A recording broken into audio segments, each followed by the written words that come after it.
11.2 में यूज होने वाले सेकेंड फार्मूले को मैं बताता हूँ। सेकेंड वाला फार्मूला क्या होता है, आइए हम उस फार्मूले को समझें। आपने स्ट्रेट लाइन में, आपने सरल रेखा में 2 पॉइंट फॉर्म पढ़ा था। क्या पढ़ा था? 2 पॉइंट फॉर्म। तो ऐसे ही वेक्टर में हम 2 पॉइंट फॉर्म आपको बताने वाले हैं। वेक्टर में 2 पॉइंट फॉर्म, वेक्टर में 2 पॉइंट फॉर्म, ठीक है। इक्वेशन ऑफ अ लाइन के लिए, इक्वेशन ऑफ अ लाइन के लिए वेक्टर में 2 पॉइंट फॉर्म क्या होता है, अब हम उसको डिस्कस करने वाले हैं। तो 2 पॉइंट फॉर्म वेक्टर में क्या होता है, vector r equal to vector a plus lambda times of vector b minus vector a होता है। ध्यान समझिएगा, इक्वेशन ऑफ अ लाइन के लिए वेक्टर में 2 पॉइंट फॉर्म क्या होता है, vector a equal vector a plus lambda times of vector b minus vector a, जहाँ पे बेटा आपके ए और बी क्या होते हैं, पॉइंट होते हैं। ए और बी आपके क्या होते हैं, पॉइंट होते हैं। ए और बी क्या होते हैं, पॉइंट। तब आपको इक्वेशन ऑफ अ लाइन अगर करना है तो आपको इस फार्मूले को यूज करना है, vector r equal to vector a plus lambda times of vector b minus vector a. आइए इसको डिराइव कैसे किया जाता है, कैसे प्रूव कर सकते हैं, इसको समझते हैं ना। कह रहा है इक्वेशन ऑफ अ लाइन है ये, ठीक है। ये आपकी वो लाइन है जिस पे ये दोनों पॉइंट क्या कर रहे हैं, लाइज कर रहे हैं, ठीक है। ये वो लाइन है जिस पे ये दोनों पॉइंट ना, पॉइंट ए और पॉइंट बी, पॉइंट ए और पॉइंट बी, पॉइंट ए आपका स्मॉल वेक्टर ए है और पॉइंट बी क्या है, स्मॉल वेक्टर बी, ये दोनों लाइज कर रहे हैं। कह रहा है find equation of a line ना, line passing through 2 points vector A and vector B. कह रहा उस सरल रेखा का समीकरण ज्ञात करो, उस सरल रेखा का समीकरण ज्ञात करो जिस पे 2 बिंदु, एक स्मॉल वेक्टर ए और स्मॉल वेक्टर बी है, ठीक है। क्वेश्चन समझ पाए कि नहीं? कह रहा है इक्वेशन ऑफ अ लाइन ना, find the equation of a line, ठीक है।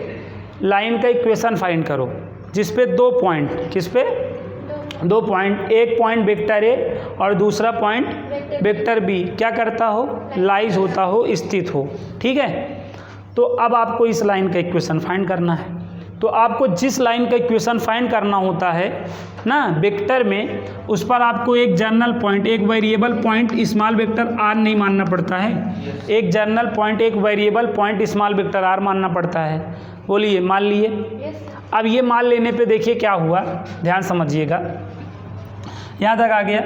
अब इसी फिगर को अगर हम इस नज़रिए से देखें, ठीक है, ये पॉइंट ए है और ये पॉइंट, सपोज यहाँ पे देखिए, यहाँ पे ए है और यहाँ पे क्या है, पी है। तो ये आपका स्मॉल वेक्टर ए हुआ और यहाँ पे आपका स्मॉल वेक्टर आर हुआ, ठीक है। और बच्चों यहाँ पे एक मतलब ये ए पी ना, ये जो ए पी है इसी यल पे ही होगा कि नहीं? जो वेक्टर ए पी है, जो वेक्टर ए पी है इसी लाइन यल पे होगा। ऐसे ये आप यहाँ तक देखिए, ये पॉइंट ए है और ये पॉइंट बी है, और ये जो वेक्टर ए बी है, ये जो वेक्टर ए बी है वो भी देखिए लाइन यल पे ही है कि नहीं?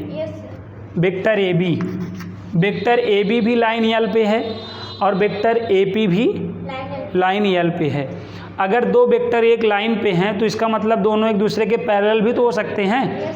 हमने क्या किया, ए पी को ऐसे यहाँ पे कर लिया और ए बी को यूँ कर लिया, तो ये दोनों देखे एक दूसरे के पैरेलल हो गए कि नहीं? अरे यार, एक लाइन पे दोनों वेक्टर थे, हमने ए को A P vector a P को ऐसे अलग कर लिया और ऐसे ए बी को अलग कर लिया, ऐसे अलग कर लिया तो हम जो देखना चाहते थे वो हमको दिख गया कि ये दोनों क्या हैं, एक दूसरे के पैरेलल हैं, एक दूसरे के क्या हैं, समांतर। जब 2 वेक्टर एक दूसरे के समांतर होते हैं तो हम जानते हैं 2 वेक्टर, जैसे अगर vector a parallel to vector b हो, ये हम लोग ने प्रीवियस क्लास में पढ़ रखा है कि अगर 2 वेक्टर ए और बी क्या हैं, पैरेलल हैं, तो हम क्या रिटर्न कर सकते हैं, vector a equal to lambda times of vector b written कर सकते हैं। याद आया कि नहीं? अगर 2 वेक्टर क्या हैं, पैरेलल हैं, एक दूसरे के समांतर हैं, तो हमने ये कंडीशन पढ़ रखा है, vector a equal to lambda times of vector b पढ़ रखा है। तो यहाँ बताएं, यहाँ कौन किसके पैरेलल है? यहाँ पे देखें वेक्टर ए पी जो है वेक्टर ए बी के क्या है, पैरेलल है। तो अगर वेक्टर ए बी के पैरेलल है तो ये वाला कंडीशन, ये वाला जो प्रीवियस क्लास में हम कंडीशन पढ़े हैं यहाँ पे अप्लाई कर दो। तो vector a p equal to lambda times आप क्या हो जाएगा, वेक्टर ए बी हो जाएगा कि नहीं बताओ, हो जाएगा। और यहाँ पे देखिए क्या है, पॉइंट है, और पॉइंट गिवन होने पे हम लोग ने प्रीवियस क्लास में क्या पढ़ा है, पॉइंट गिवन होने पे हम लोग ने प्रीवियस क्लास में पढ़ा है कि हमें किसका कॉन्सेप्ट लगाना है, पोजीशन वेक्टर का कॉन्सेप्ट लगाना होता है। तो यहाँ देखिए क्वेश्चन में देखिए पॉइंट है, बिंदु है ना, बिंदु बोले रहने पर, पॉइंट बोले रहने पर हम किसका कॉन्सेप्ट लगाएंगे, पोजीशन वेक्टर का कॉन्सेप्ट लगाएंगे। याद करो, अगर वेक्टर ए बी का मैं कहूँ पोजीशन वेक्टर तो आप क्या कहोगे vector b minus vector a. Position vector से हमने यही चीज़ प्रूव किया था ना, ए बी का पोजीशन वेक्टर क्या होता है, vector b minus vector a. तो यहाँ पे मैं पोजीशन वेक्टर वाला कॉन्सेप्ट लगाने वाला हूँ, तो पोजीशन बदलने वाली है। यहाँ पे वेक्टर पी माइनस वेक्टर ए हो जाएगा, यहाँ पे भी मैं लगाने वाला हूँ, तो वेक्टर बी माइनस क्या हो जाएगा, वेक्टर ए। ये जो पी है स्मॉल वेक्टर आर है, और ये जो ए है स्मॉल वेक्टर ए है ना, लेमडा। ये वेक्टर बी क्या है बताइए, vector b small vector b है, और ये स्मॉल वेक्टर ए ना।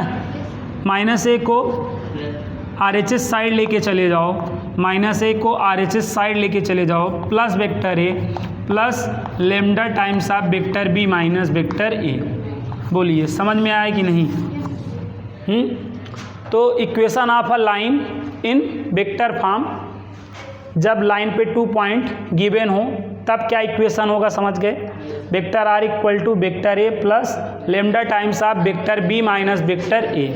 पहले वाले से बहुत मतलब मिलता जुलता है, पहले वाला केवल इतने होता था, इसमें माइनस वेक्टर ए बढ़ गया है, बस इतना ही आपको याद रखना है। जो पहला फार्मूला पढ़े हो ना, यही तो पढ़े हो कि small vector r equal to small vector a plus lambda times of vector b minus vector a कर दो। तो लाइन पर अगर 2 पॉइंट लाइज हो तब आप इक्वेशन टेल कर सकते हो, तब आप समीकरण बता सकते हो। बताइए समझ में आ गया? तो इसको आप कर लेंगे, मुझे पूरा विश्वास है। नहीं हो पाए तो आप हमसे बताइएगा, हम आपके पास वीडियो भेज देंगे ना, या स्क्रीनशॉट करके मतलब इसका स्क्रीनशॉट लेकर भेज देंगे, तो आप उतार लीजिएगा घर पे ना, उतारने का जिसको शौक़ हो। बाकी बुक में भी सॉल्व किया है, मेन चीज़ आपको समझ में आना चाहिए, एग्ज़ाम में नहीं आने वाला है 101% ना। एक बार लेकिन मैं आपको बता दिया कि कैसे अगर लाइन पे 2 पॉइंट हैं तो हम उस लाइन का इक्वेशन इन वेक्टर फॉर्म कैसे रिटर्न कर सकते हैं, कैसे ये फार्मूला आया रहा होगा। समझ में आया? तो आपके आत्मा के शांति के लिए मैंने इसको बता दिया कि अगर लाइन पे 2 पॉइंट स्थित हैं तो इक्वेशन ऑफ अ लाइन हम ऐसे निकाल सकते हैं। ठीक है, आई होप आपकी आत्मा को शांति मिली होगी। नहीं मिली है तो वीडियो देखकर आप अपनी आत्मा को शांत करिएगा। ठीक है, अब हम अगला बताते हैं, आपको अगली बात बताते हैं। ध्यान दीजिए, बात नहीं करिए। तो ये हमने क्या बताया, ये हमने क्या सीखा कि अगर लाइन पे 2 पॉइंट हो, अगर लाइन पे 2 पॉइंट हो तो equation of a line in vector form पढ़ा, सही है ना। अगर लाइन पे 2 पॉइंट हो तो equation of a line in vector form हमने क्या पढ़ लिया, वेक्टर फॉर्म क्या पढ़ लिया, इन वेक्टर फॉर्म क्या पढ़ लिया, vector a plus lambda times of vector b minus vector a. समझ रहे हैं ना, 2 बूंद जिंदगी के लिए। तो लाइन पे अगर 2 मतलब दो समझ रहे हैं, 2 पॉइंट दे दिए जाएं तो इक्वेशन ऑफ अ लाइन ये होने वाला है, वेक्टर फॉर्म में है ये। कभी कभार क्या कोई पूछ लेता है कि भाई अगर लाइन पे 2 पॉइंट हैं तो बताओ उसकी कार्टेशियन फॉर्म क्या होती है। तो एक बार हम नहीं जानते रहेंगे तो नहीं बता पाएंगे, है कि नहीं। तो ये अगर 2 पॉइंट हैं लाइन पे, तब तो हम अगर हमसे उसका इक्वेशन पूछ रहा है तो तुरंत बता देंगे, वेक्टर फॉर्म में बता देंगे। लेकिन अगर कार्टेशियन फॉर्म में पूछा हो सकता है एक बार नहीं बता पाएँ ना। तो यहाँ पे ए और बी 2 पॉइंट हैं, जिसमें ए पहला पॉइंट है और बी क्या है आपका दूसरा पॉइंट। आपने ग्राफ में देखा यहाँ पे ए और बी क्या है, 2 पॉइंट हैं, जिसमें ए हमारा क्या है बच्चों पहला पॉइंट और बी हमारा क्या है दूसरा पॉइंट। तो पहले पॉइंट को हम इन कोऑर्डिनेट कैसे रिटर्न करा करते थे भाई, x1 i cap plus y1 j cap plus z1 k cap, ऐसा रिटर्न करेंगे कि नहीं। यहाँ पर a आपका क्या है, पहला पॉइंट है, फर्स्ट पॉइंट। तो कोई फर्स्ट पॉइंट कैसे कोऑर्डिनेट में रिप्रेजेंट होता है, x1 y1 z1 से। अब वेक्टर है तो डायरेक्शन i j k दे दो, i j k कैप दे दो, डायरेक्शन हो गया। तो ये वेक्टर ए आपका ये आ गया। वेक्टर बी सेकेंड पॉइंट है तो सेकेंड पॉइंट ऐसे रिप्रेजेंट होगा ना। बताइए, ये चीज़ का नॉलेज होगा आपको। अब वेक्टर आर का मतलब आप जान ही रहे हैं, एक्स आई कैप प्लस वाई जे कैप प्लस जेड के कैप। जहाँ जो स्टेप ना है आप बता दीजिएगा प्लीज़ ना, हम आपको बता देंगे। तो ये आपको वेक्टर फॉर्म पता है ना। अब हम इसकी क्या पढ़ने वाले हैं, इसकी हम क्या जानने वाले हैं, कार्टेशियन फॉर्म। कि अगर लाइन पे 2 पॉइंट गिवन हो तो वेक्टर फॉर्म तो ये होगी, उसकी कार्टेशियन फॉर्म क्या होगी। तो अगर हमें कार्टेशियन फॉर्म निकालना हो तो वेक्टर ए की वैल्यू ये हमें यहाँ पुट कर देना है, वेक्टर बी की वैल्यू ये हमें पुट कर देना है, वेक्टर आर।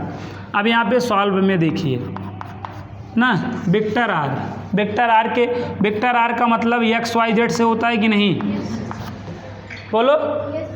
और वेक्टर ए का मतलब किससे होता है, x1 y1 z1 से, लेमडा। यहाँ पे ध्यान देना, यहाँ पे देखो वेक्टर बी है मतलब सेकेंड पॉइंट है। सेकेंड पॉइंट को हम कैसे, x2 y2 z2, और यहाँ पे फर्स्ट वाले पॉइंट को x1 y1 z1 ऐसे करके रिटर्न कर सकते हैं कि नहीं, बताइए। यहाँ तक आया। अब यहाँ के बाद देखिएगा, x y z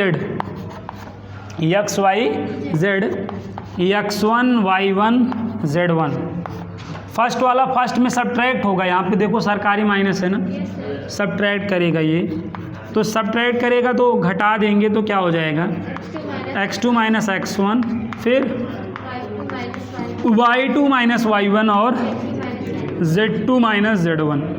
बोलिए यहाँ तक हो जाएगा, यहाँ तक आया समझ में ना।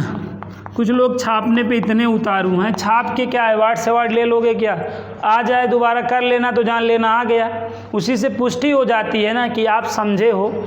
अगर अभी का समझा शाम को नहीं लगा पा रहे हो तो महीने 2 महीने बाद तो कोनो गारंटी नहीं है, कोई गारंटी नहीं है। अगर आप अभी का पढ़ा शाम को या कल परसों नहीं लगा पा रहे हैं तो नर्सों क्या लगाएंगे, खाद। तो यहाँ पे ध्यान दीजिए ना। मम्मी को क्या दिखाएंगे, चिंता यही सताई जा रही है इन लोग को ना।